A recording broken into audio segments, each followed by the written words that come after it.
Hi, I'm John Green. This is Crash Course U.S. History, and today we discuss one of the most confusing questions in American history. What caused the Civil War? Just kidding, it's not a confusing question at all. Slavery caused the Civil War. Mr. Green, but what about like states' rights and nationalism, economics? Me from the past, your senior year of high school, you will be taught American government by Mr. Fleming, a white Southerner who will seem to you to be about 182 years old, and you will say something to him in class about states' rights, and Mr. Fleming will turn to you and he will say, "A state's right to what, sir?" And for the first time in your snotty little life, you will be well and truly speechless.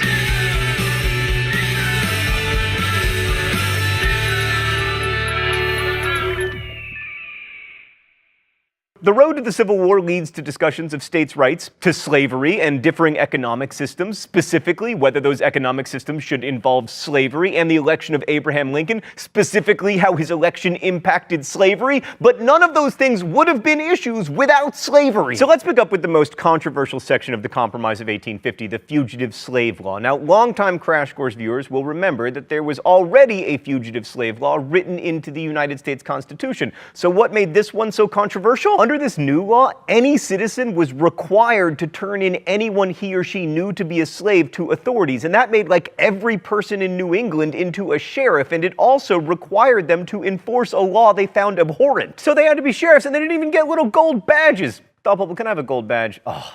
Awesome, thank you. This law was also terrifying to people of color in the North because even if you'd, say, been born free in Massachusetts, the courts could send you into slavery if even one person swore before a judge that you were a specific slave. And many people of color responded to the fugitive slave law by moving to Canada, which at the time was still technically an English colony, thereby further problematizing the whole idea that England was all about tyranny and the United States was all about freedom. But anyway, the most important result of the fugitive slave law was that it convinced some Northerners that the government was in the hands of a sinister slave power. Sadly, slave power was not a heavy metal band or Britney Spears' new single or even a secret cabal of powerful slaves, but rather a conspiracy theory about a secret cabal of pro-slavery congressmen. That conspiracy theory is going to grow in importance, but before we get to that, let us discuss railroads. Underrated in monopoly and underrated in the Civil War. Let's go to the thought bubble. Railroads made shipping cheaper and more efficient and allowed people to move around the country quickly, and they had a huge backer,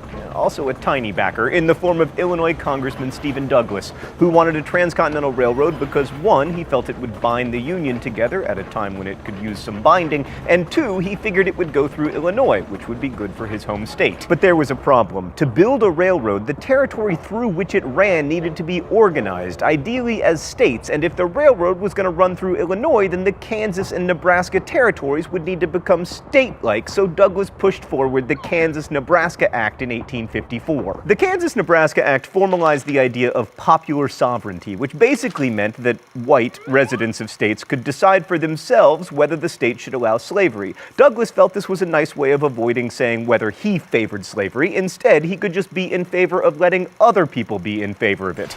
Now, you'll remember that the previously bartered Missouri Compromise banned slavery in new states north of this here line. And since in theory, Kansas or Nebraska could have slavery if people there decided they wanted it under the Kansas-Nebraska Act, despite being north of that there line, this in practice repealed the Missouri Compromise. As a result, there was quite a lot of violence in Kansas, so much so that some people say the Civil War really started there in 1857. Also, the Kansas-Nebraska Act led to the creation of a new political party. The Republicans. Yes, those Republicans. Thanks, Thought Bubble. So Douglas's law helped to create a new coalition party dedicated to stopping the extension of slavery. It was made of former Free Soilers, Northern anti-slavery Whigs, and some know-nothings. It was also a completely sectional party, meaning that it drew supporters almost exclusively from the free states in the North and West, which, you'll remember from like 2 minutes ago, were tied together by common economic interests and the railroad. I'm telling you, don't underestimate railroads. By the way, we are getting to you, Dred Scott. And now we return at last to slave power. For many Northerners, the Kansas-Nebraska Act, which repealed the Missouri Compromise, was yet more evidence that Congress was controlled by a sinister slave power group doing the bidding of rich plantation owners, which, as conspiracy theories go, wasn't the most far-fetched. In fact, by 1854, the North was far more populous than the South. It had almost doubled the South's congressional representation, but in spite of this advantage, Congress had just passed a law extending the power of slave states and potentially, because 2 new states meant 4 new senators,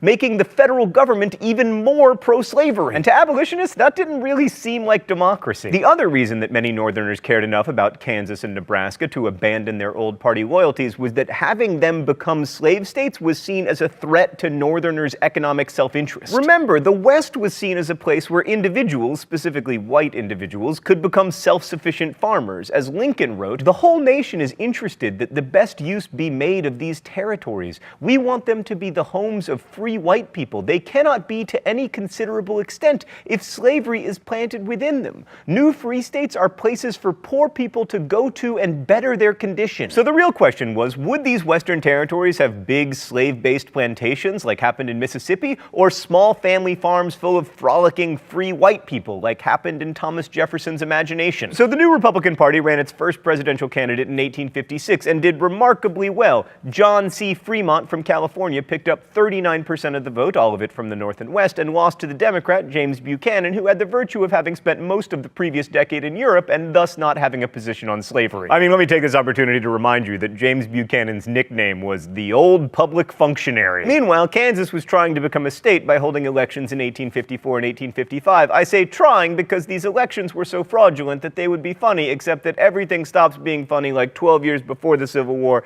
and it doesn't get really funny again until Charlie Chaplin. Ah, Charlie Chaplin, thank you for being in the public domain and giving us a much-needed break from a nation divided against itself, discovering that it cannot stand. Right, so part of the Kansas problem was that hundreds of so-called border ruffians flocked to Kansas from pro-slavery Missouri to cast ballots in Kansas elections, which led to people coming in from free states and setting up their own rival governments. Fighting eventually broke out and more than 200 people were killed. In fact, in 1856, pro-slavery forces laid siege to anti-slavery Lawrence, Kansas with cannons. One particularly violent incident involved the murder of an entire family by an anti-slavery zealot from New York named John Brown. He got away with that murder, but hold on a minute, we'll get to him. Anyway, in the end, Kansas passed 2 constitutions because, you know, that's a good way to get started as a government. The pro-slavery Lecompton Constitution was the first that went to the U.S. Congress, and it was supported by Stephen Douglas as an example of popular sovereignty at work, except that the man who oversaw the voting in Kansas called it a vile fraud. Congress delayed Kansas's entry into the Union, because Congress's primary business is delay, until another more fair referendum took place, and after that vote, Kansas eventually did join the U.S. as a free state in 1861, by which time it was frankly too late. Alright, so while all this craziness was going on in Kansas and Congress, the Supreme Court was busy rendering the worst decision in its history. Oh, hi there, Dred Scott. Dred Scott had been a slave whose master had taken him to live in Illinois and Wisconsin, both of which barred slavery, so Scott sued, arguing that if slavery was illegal in Illinois,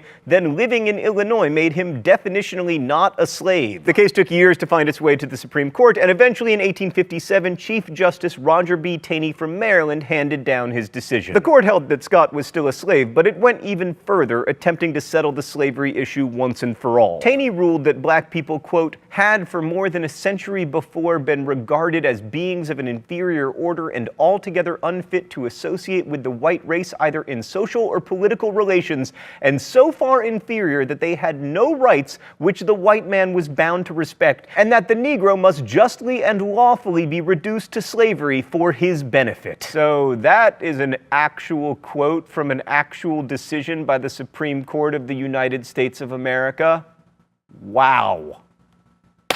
I mean, Taney's ruling basically said that all black people anywhere in the United States could be considered property, and that the court was in the business of protecting that property. This meant that a slave owner could take his slaves from Mississippi to Massachusetts and they would still be slaves, which meant that technically there was no such thing as a free state. At least that's how people in the North, especially Republicans, saw it. The Dred Scott decision helped convince even more people that the entire government, Congress, President Buchanan, and now the Supreme Court were in the hands of the dreaded slave power. Oh, we're going to do the mystery document now? Stan, I am so confident about today's mystery document that I'm going to write down my guess right now, and then I'm going to put it in this envelope, and then when I'm right, I want a prize.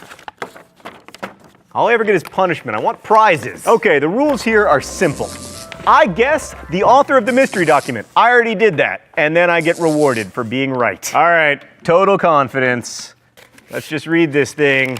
and then I get my reward. I look forward to the days when there shall be a servile insurrection in the South, when the black man shall assert his freedom and wage a war of extermination against his master, when the torch of the incendiary shall light up the towns and cities of the South and blot out the last vestige of slavery. And though I may not mock at their calamity nor laugh when their fear cometh, yet I will hail it as the dawn of a political millennium.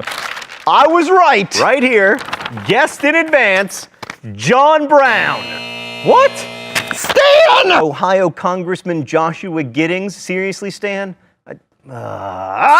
Whatever, I'm going to talk about John Brown anyway. In 1859, John Brown led a disastrous raid on the federal arsenal at Harper's Ferry, hoping to capture guns and then give them to slaves who would rise up and use those guns against their masters. But Brown was an awful military commander and not a terribly clear thinker in general, and the raid was an abject failure. Many of the party were killed, and he was captured, he stood trial, and was sentenced to death. Thus, he became a martyr to the abolitionist cause, which is probably what he wanted anyway. On the morning of his hanging, he wrote, "I, John Brown, am now quite certain that the crimes of this guilty land will never be purged away but with blood." Well, he was right about that, but in general, any statement that begins, "I, my name," yeah. And so the stage was set for one of the most important presidential elections in American history. Dun, dun, dun, dun, dun, dun. In 1860, the Republican Party chose as its candidate Abraham Lincoln, whose hair and upper forehead you can see here. He'd proved his eloquence, if not his electability, in a series of debates with Stephen Douglas when the two were running for the Senate in 1858. Lincoln lost that election, but the debates made him famous, and he could appeal to immigrant voters because he wasn't associated with the know-nothings. The Democrats, on the other hand, were, to use a historian term, a hot mess. The northern wing of the party favored Stephen Douglas, but he was unacceptable to voters in the Deep South, so Southern Democrats nominated John C. Breckinridge of Kentucky,